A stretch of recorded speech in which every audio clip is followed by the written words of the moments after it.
Здравей, България! Вчера премиерът Румен Радев свърза скандала с заглушителя на GPS сигнала в София с Ами. Скандалният бизнесмен Размик Чакарян Ами. Името му е споменавано неведнъж във връзка с Таки. Устройството за заглушаване на GPS сигналите в София е поставено върху джип. Това разбрахме от думите на Радев. Той каза, че той е открито при обиск на имота. Собствениците на колата и на имота са свързани. След това Радев открито спомена прякора на Ами. Вие виждате снимките на конкретното устройство.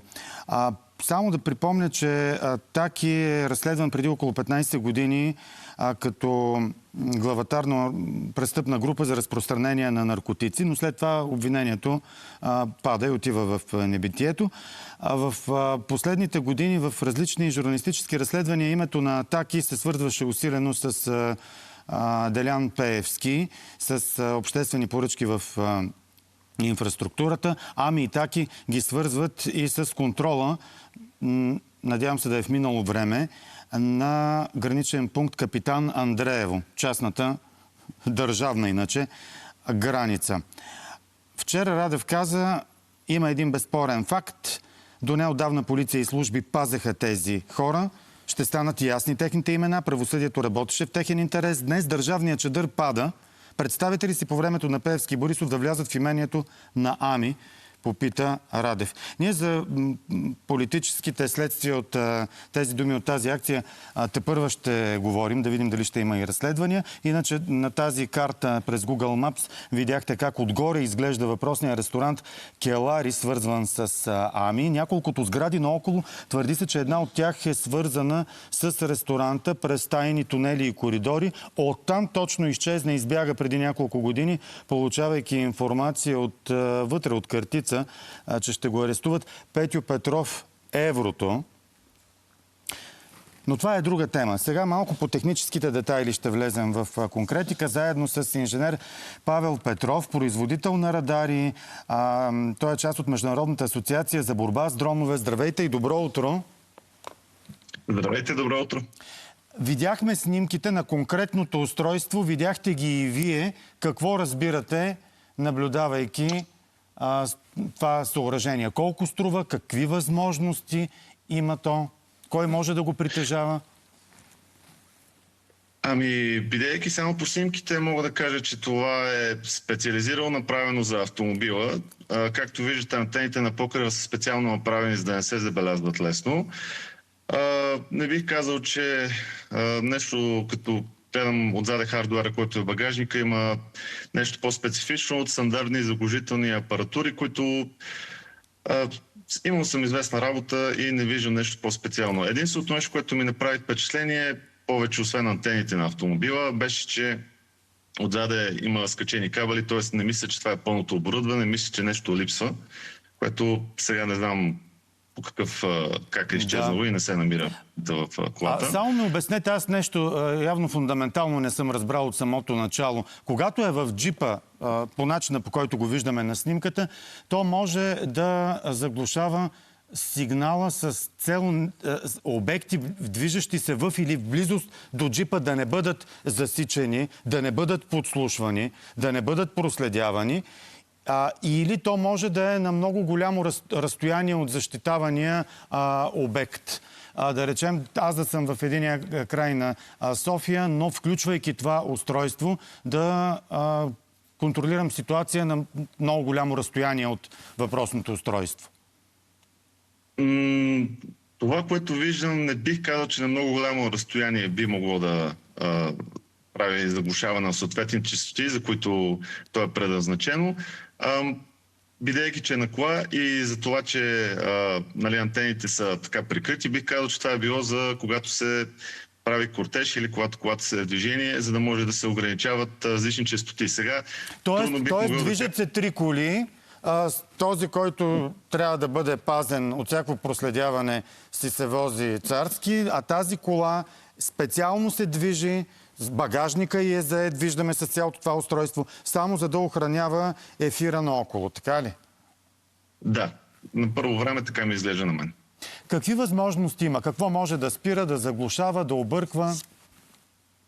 Както се виждат на снимките, съответно, буквално всеки един блок, те са малко разделени. Така отговаря за съответна честота, която горе се свърза с антенна система на покрива.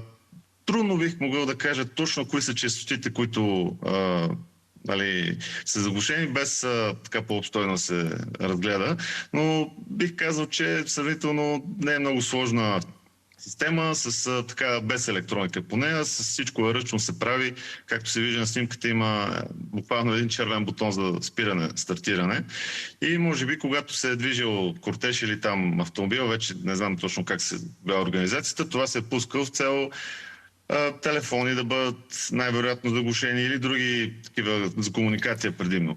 Добре, ако охраняваното лице разговаря по телефона, когато се включи това заглушаване, той трябва да преустанови разговорите или устройството може да заглушава останалите, но не и него. За да не заглушава него, трябва още допълнително оборудване, което не го виждам, така че по-скоро може би човека не си говоря по телефона. Да. И от какво го предпазва на практика?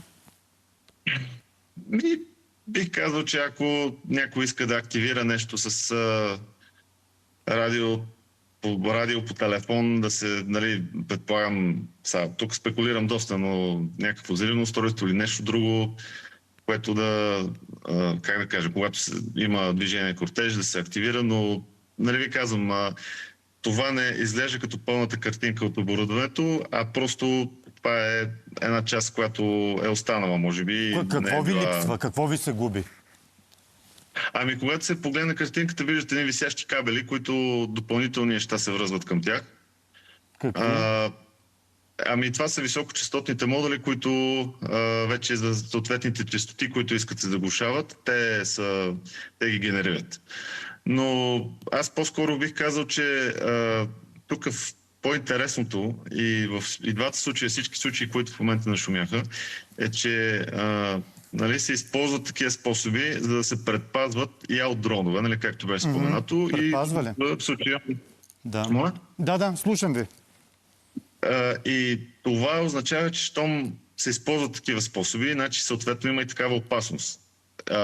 Такава опасност да има в София, нали, тук в Лукойл, това е наистина нещо доста притеснително, защото има хора, това не е нещо, което, нали, ако се случи, не дай Боже, може да засегне само един човек. Това би било доста така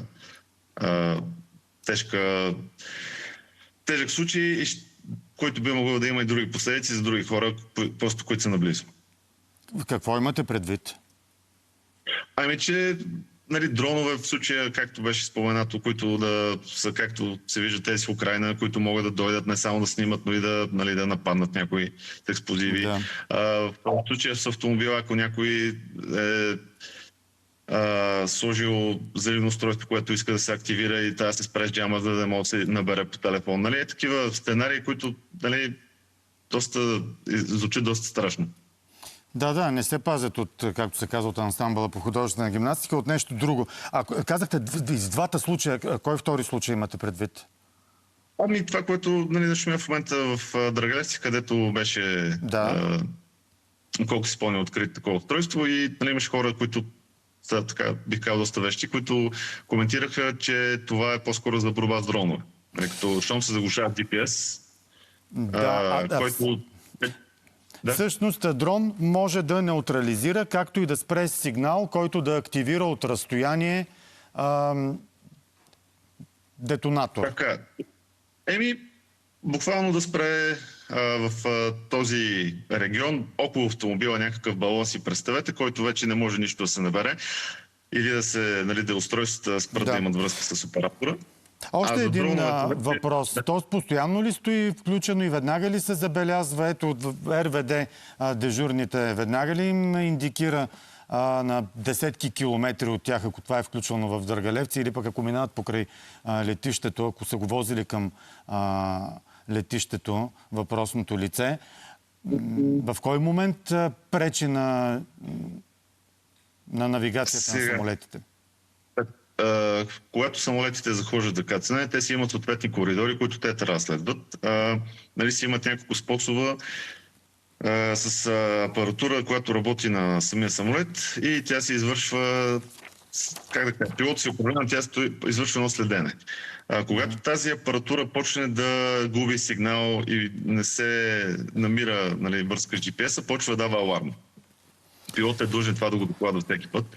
И съм сигурен, че това на РВД много бързо, когато има нещо такова и ако има самолет в въздуха, са уведомени и се казва, че в този сектор, точно на коридора за кацане, има някакъв проблем с GPS-а и те са длъжни да съответните органи да ги уведомят, за да се направи някакво разследване.